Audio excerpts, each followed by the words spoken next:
In these difficult times, the beauty of it is that it's bringing out some amazing initiatives and innovations from entrepreneurs. Of course, it's a business that existed long before COVID-19, but with the demand for capital that's coming through, it is seeing some amazing growth. I'm talking about the People's Fund, seemingly a business really started out of necessity between entrepreneurs who couldn't find capital. It has now raised 50 million rand in capital, and it has funded over 100 million rands in revenue for entrepreneurs just in the past 3 years.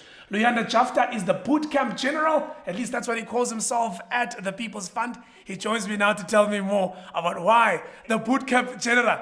Of all the titles, I mean, you could have been CEO, you could have been GM, you could have been Chief Excitement Officer, bootcamp general. What does that even mean? I think I'm outgrowing the title a little bit. When we started the company, I hated the notion of people calling themselves CEOs of startups. What are you a CEO of, right? Like it's nothing yet, right? So we were militant in our thinking about rewriting the economic perspective of entrepreneurs in the country and accessing capital, particularly for previously marginalized Black entrepreneurs in the country. And the thinking was we were in economic war.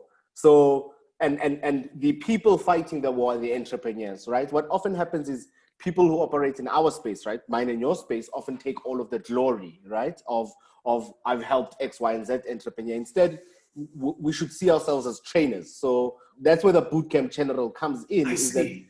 Right? We're assisting to get people ready to take advantage of economic opportunities in whatever way. How do you get all this done, though, Luyanda? I mean, many people say, of course, Black people need capital.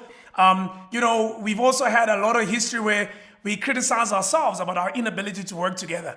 How did you guys, and from what I understand, it's a group of young men and women, how did these young Black people put together 50 million bucks to fund their own businesses? That's the simple answer. I'm 100 rand, right? So as a country, we've got a background of having stokvels. Everybody knows what a stokvel is. And the thinking was, you can't have a 60 billion stokvel market and say there's a lack of capital for Black entrepreneurs, right? It's the capital is there. It's just we're not directing it in the right way. Funny story, like you said, with a group of people, it's my company. Paybook was a digital marketing company. Then there's Thad, which you're very familiar with Abosile.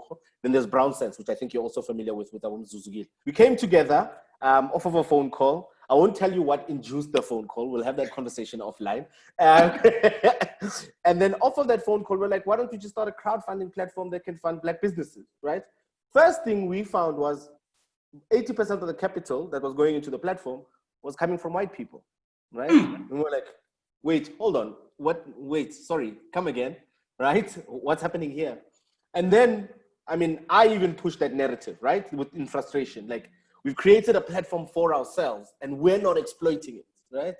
Then by accident, I went to a stokvel meeting where people had a stokvel and they wanted to buy one of the things we were selling on the platform. And they made the decision quite quickly. And then I quickly realized it was a framing thing. We are saying crowdfunding to Black people. Black people prefer stokvel.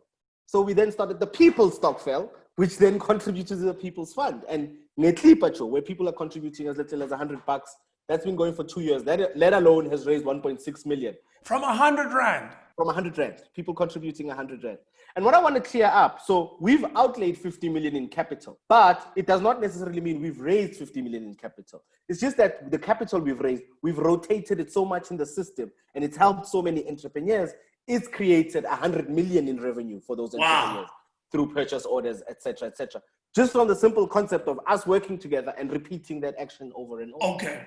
So how has this horrible pandemic created somewhat of an opportunity for you guys? And how are you assisting entrepreneurs, and how do entrepreneurs get access to this? I'm so conflicted when I talk about this.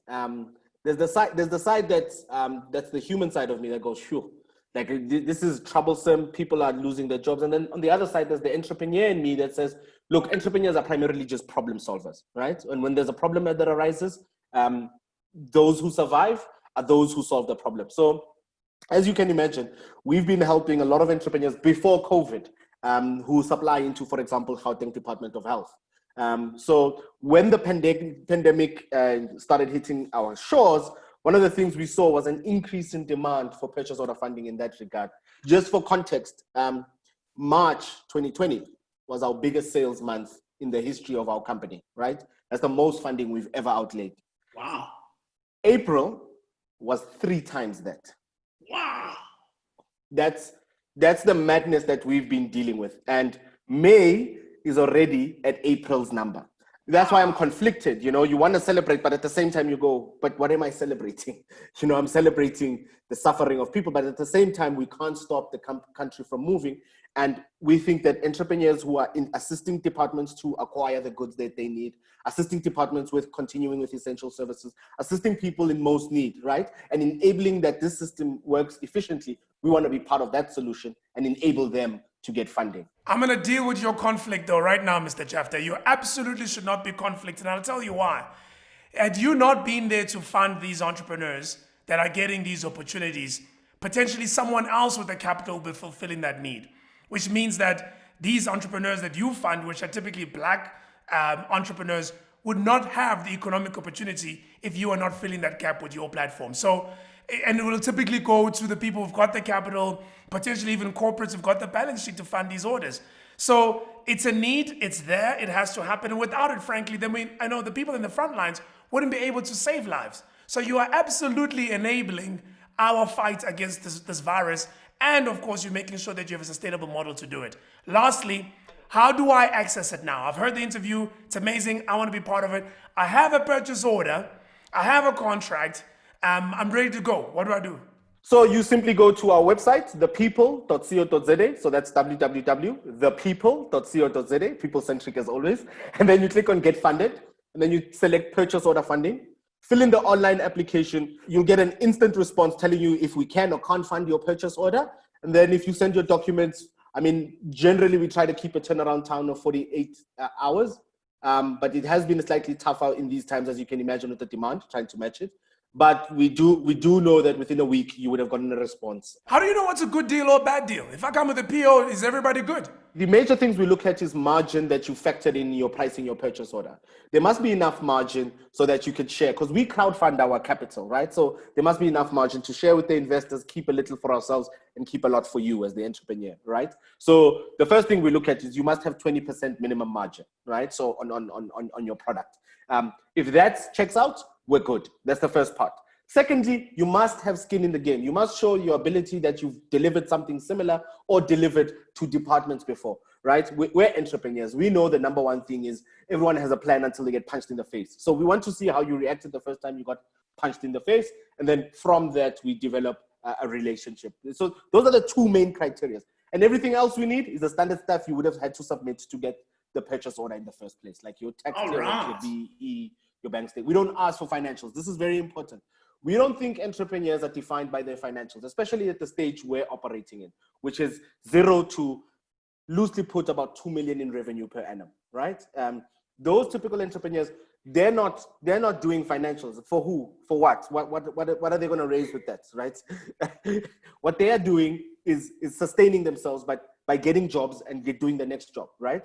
The strength of their application is on the value of the purchase order, not on their historic financials. Historic delivery matters, but not their financials. All right, loud and clear, simple, straight to the point. There you go, entrepreneurs. You need some cash. You got a purchase order, especially in these times, even beyond these times, whatever beyond looks like.